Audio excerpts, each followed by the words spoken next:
If you think a neighborhood rule matters more than a human heartbeat, you deserve to hear what happened next. The lights went out with a sharp pop somewhere behind the walls, and in less than a second my room changed from soft white to the dull red glow of battery backup. The monitor beside my bed started beeping in a fast, clipped pattern that made the whole room feel smaller. The air vent above me fell silent. The oxygen concentrator gave a strained little chirp as it switched over. And just like that, my house no longer felt like my house. It felt like a countdown. My name is Ethan Walker, and 3 weeks earlier I'd been discharged from St. Andrews with a home ICU setup after a complication that nearly put me right back under hospital care. There were wires, backup units, sealed medication bins, a rolling monitor, and a set of emergency protocols taped neatly beside the door. Everything in that room had been approved, inspected, documented, and signed off. Every cable had a label. Every machine had a purpose. Every minute of stable power mattered. So when the main line dropped at 6:12 a.m., I knew it wasn't just an outage. It was an attack dressed up as inconvenience. I could smell warm plastic from the transfer switch under the window. I could hear my nurse, Lena, moving faster than usual without letting panic into her voice. That's the thing about real professionals. You hear the urgency in what they don't say. She checked the backup levels, checked my oxygen, checked the numbers on the screen, then glanced toward the driveway with that expression people get when they already know exactly who did it.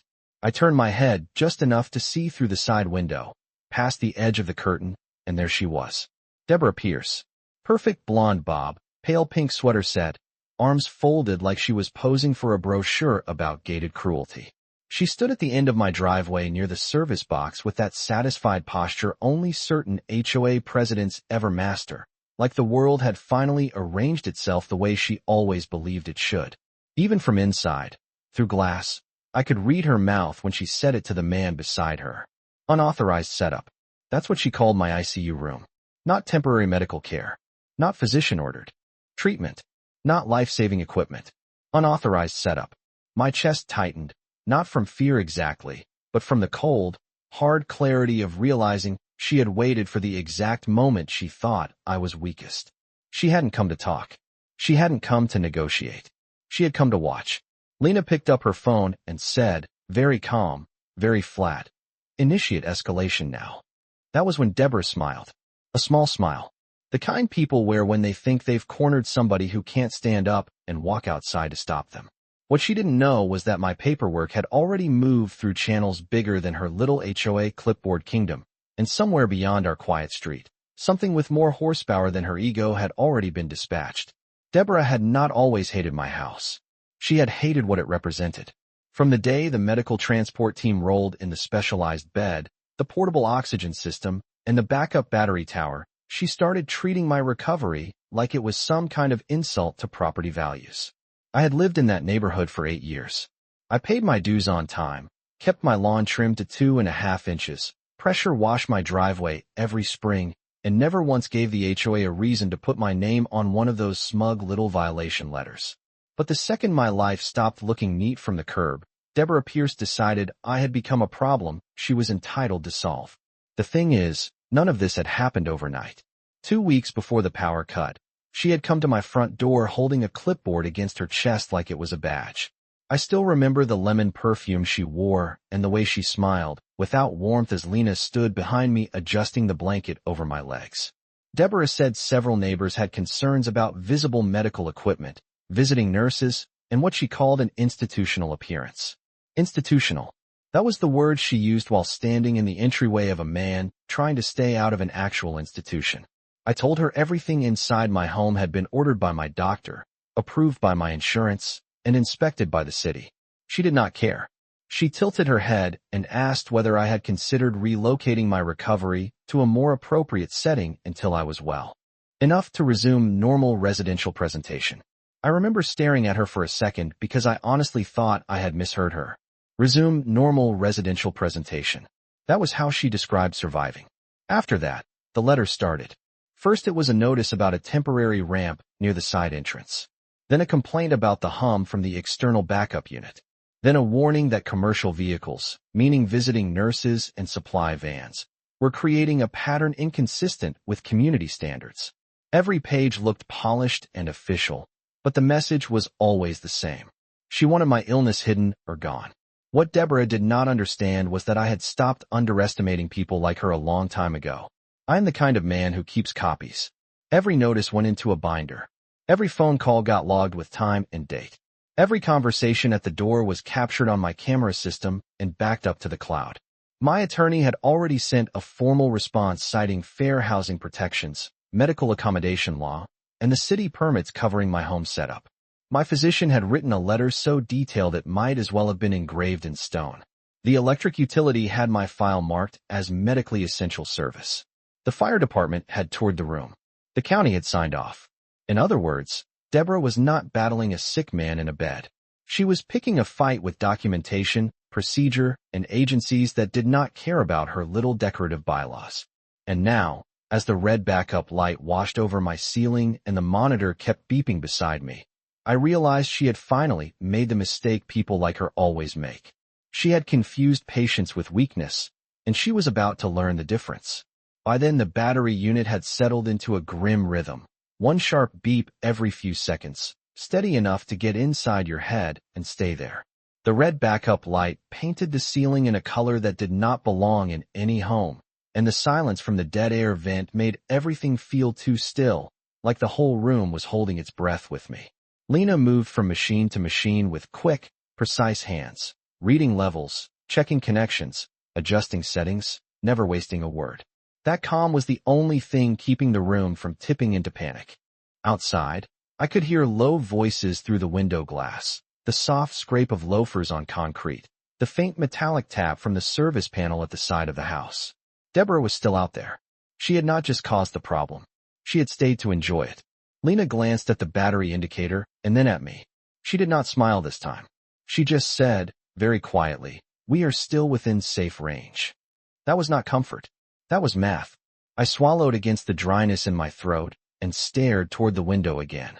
Deborah had shifted closer to the walkway now, talking to a man in a utility vest who looked deeply uncomfortable, the way decent people look when they realize too late that they have been invited into somebody else's moral failure.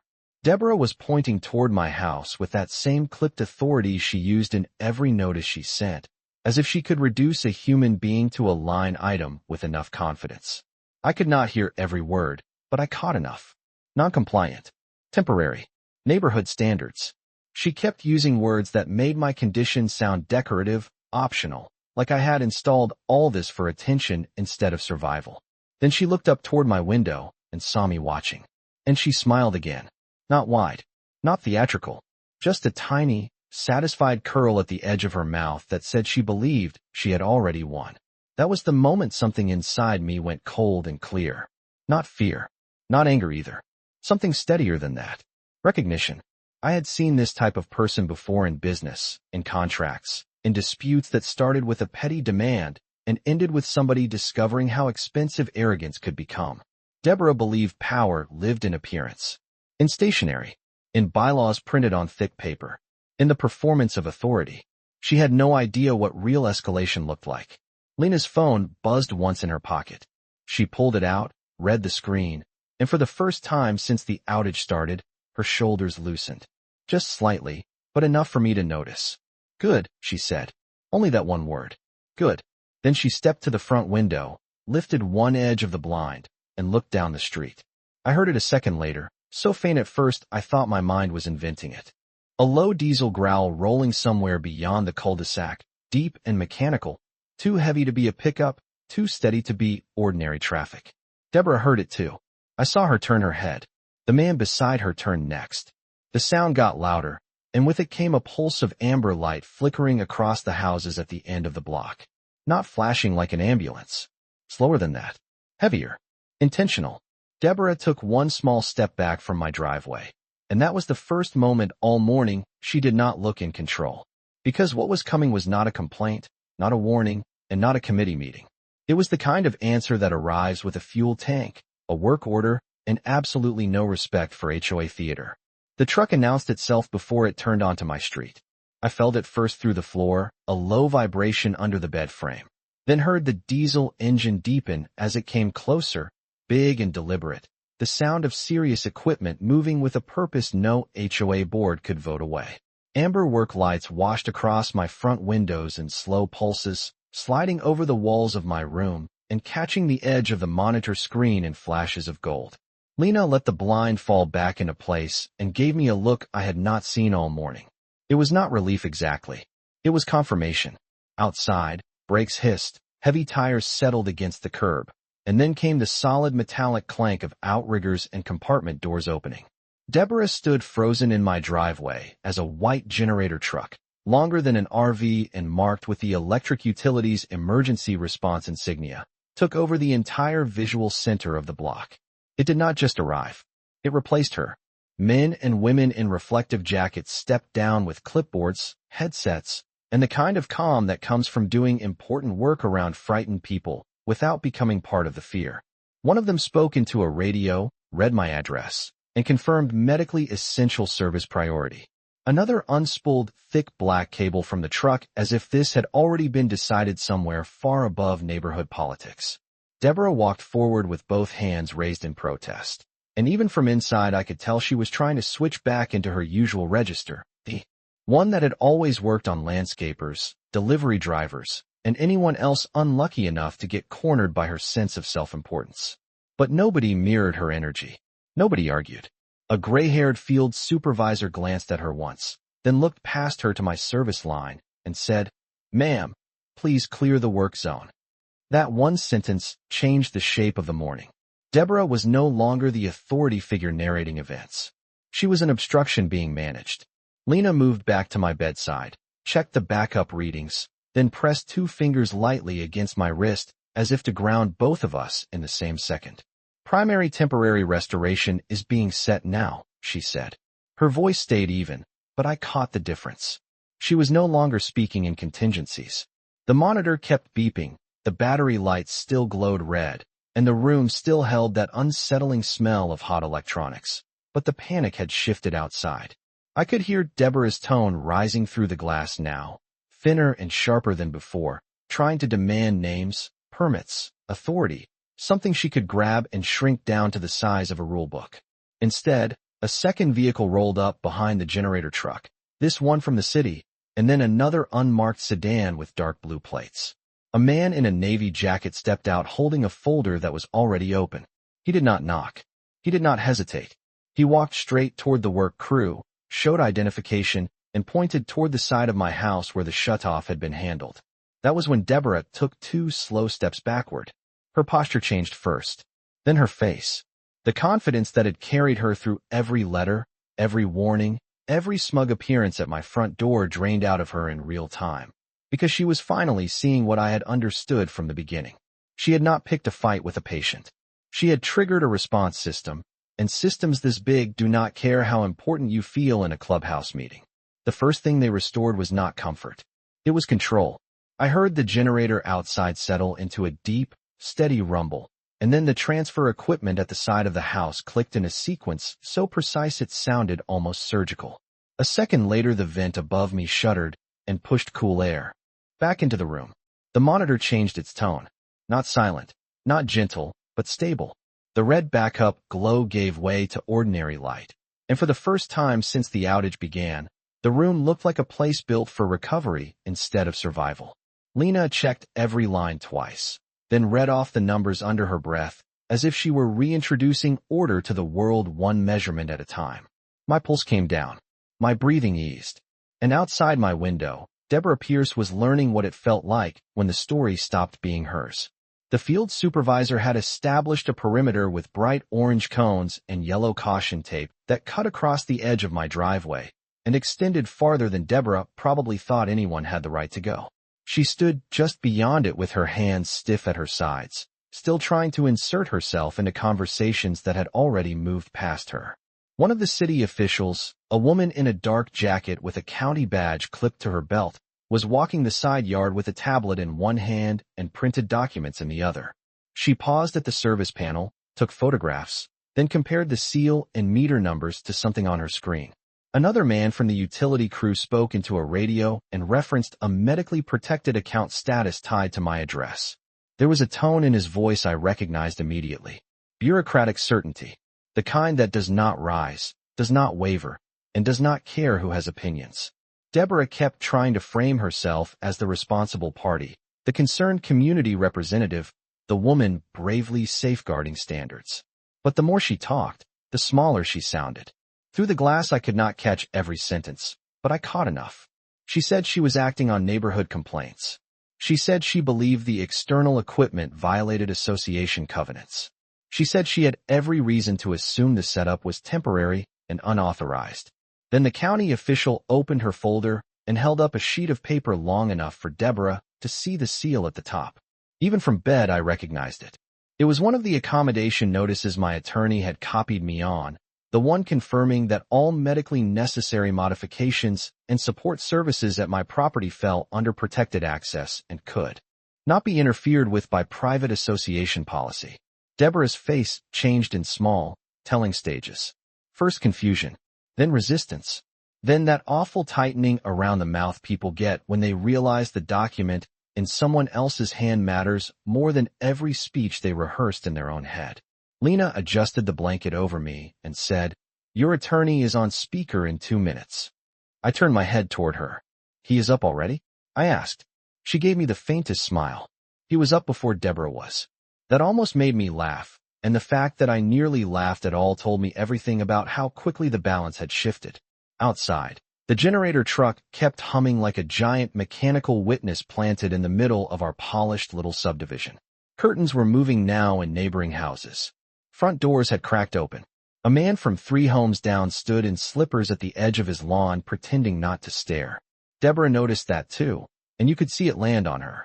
This was no longer a private pressure campaign, hidden inside warning letters and selective enforcement. This was public, measurable, embarrassingly official. The entire block could now see what she had done and who had answered it. And in that moment, with the power back on and the air moving again, I realized the real collapse had not started with the arrival of the truck.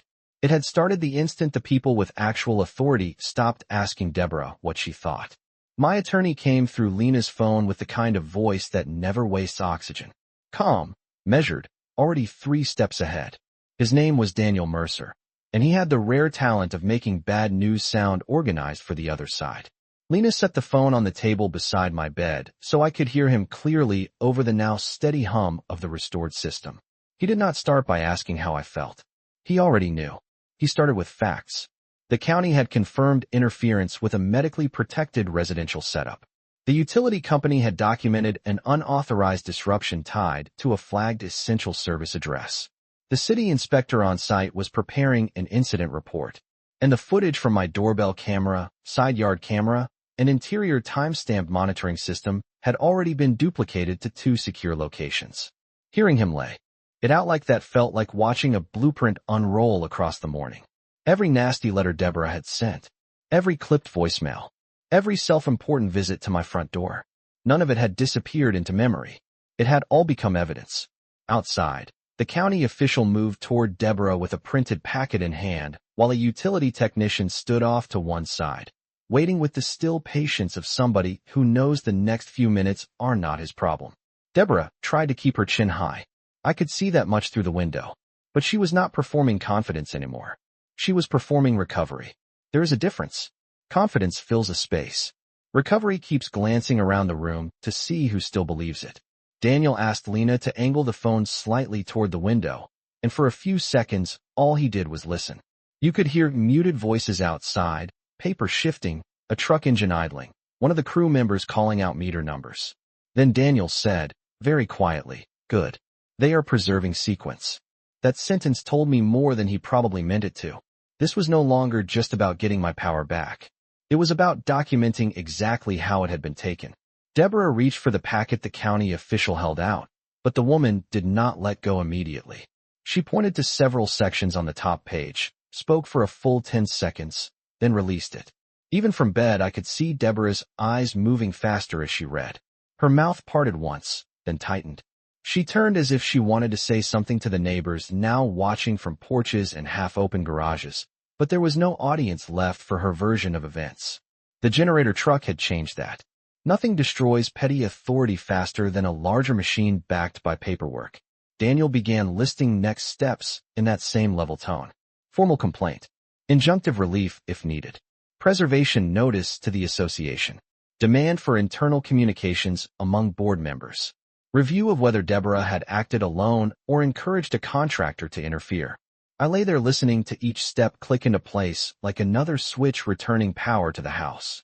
This was what Deborah had never understood about people like me. I do not need to shout when I am right. I do not need a crowd. I need records, timing, and one clean opening. Outside, one of the city men placed a bright orange notice against the temporary barrier at the edge of my driveway.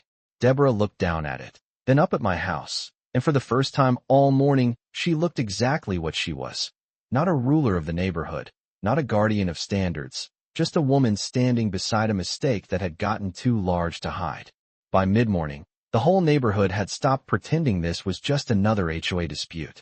You could feel it in the way people lingered at the edge of their driveways, coffee mugs forgotten in their hands, robes and slippers catching the cool air while they watched the scene outside my house sharpen into something far more serious than a complaint about appearances. The generator truck kept up its low mechanical thunder, steady and unbothered, with thick cable running cleanly into the transfer point at the side of my house, like a visible line between real authority and the paper kind Deborah had been waving around for weeks. From my bed, I had a narrow view through the window, but it was enough. Enough to see Deborah standing straighter than she felt, clutching that packet in one hand while trying to look as though she still controlled the shape of the day. She did not. That control was gone. The county official had moved from explanation to documentation. A utility technician was reading times and actions into a handheld recorder. Another worker was taking photographs from 3 separate angles of the service panel, the tamper points, the lockout tag, and the surrounding area. Everything was being preserved. Everything was becoming a record. Daniel stayed on speaker, and every so often he would ask Lena a short question, not because he needed reassurance, but because he was building sequence. Time of outage. Time of escalation. Time of temporary restoration. Names on scene. Badge numbers, if visible. He was not just reacting anymore. He was arranging the story into something that could not be argued with later. That was when Deborah made the mistake people like her always make when the room stops obeying them. She tried to recruit a witness. I saw her turn toward one of the neighbors across the street, a woman named Marcia who had nodded along to Deborah at more than one HOA meeting. And Deborah lifted her free hand as if expecting backup, some public confirmation that she had only been protecting the community. But Marcia did not cross the street. She did not even step forward. She just stood there in a navy robe, looking from the truck to the county official to the bright orange notice posted at the perimeter, and then she slowly shook her head. It was small, almost nothing, but Deborah saw it. I saw Deborah see it. And once that happened, the air changed. Because public power is a fragile thing. It only lasts as long as other people keep pretending it is real. The county official returned with another form and a man I had not noticed before, older, trim, wearing a blazer over a light blue shirt, carrying the kind of leather folder that means boardroom, not backyard. He spoke briefly with the official, then with the utility supervisor, then looked directly at Deborah in a way that made her shoulders stiffen. Lena leaned closer to the window and said, almost to herself, "That is the HOA Association Counsel." I turned toward her. "Their lawyer?" I asked. She nodded once. "Looks like someone finally called the people who understand liability."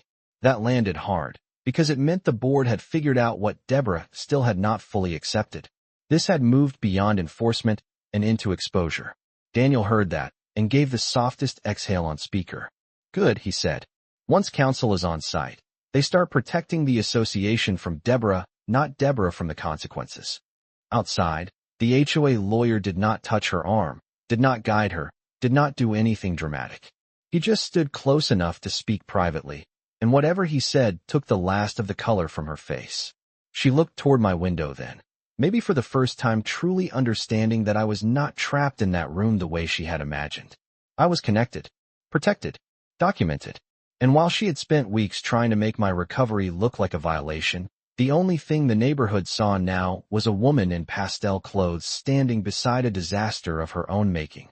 By noon, the paper trail had become something you could almost feel in the air, heavier than the diesel hum outside and sharper than the antiseptic smell that still clung to my room. Lena had the speakerphone resting near the monitor while Daniel kept building the case in that same calm voice, naming each document like he was laying stones across a river.